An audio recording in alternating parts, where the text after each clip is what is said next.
Welcome to my channel. నేను బొబ్బర పప్పు పునుకులు వేసుకుంటున్నాను. ఇలా వర్షం పడుతుంది, వాతావరణం చల్లగా ఉంది. దాంట్లోకి పచ్చిమిర్చి 4 వేసుకుంటున్నాను. చిన్న అల్లం ముక్క కూడా వేసుకున్నాను.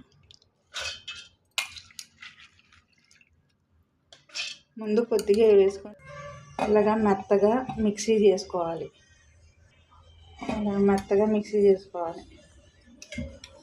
చేసుకున్న దాన్ని ఒక గిన్నెలోకి తీసేసుకోవాలి. దీంట్లో కొద్దిగా కొత్తిమీర కూడా వేసేసుకోవాలి. ఉల్లిపాయలు కూడా వేసుకోవాలి. కొద్దిగా క్యారెట్ తురుము కూడా వేసుకోవాలి. తగినంత ఉప్పు వేసుకోవాలి. పొయ్యి వెలిగించుకొని ఆయిల్ పెట్టుకోవాలి. చిన్న చిన్న పునుకుల్లాగా వేసుకోవాలి.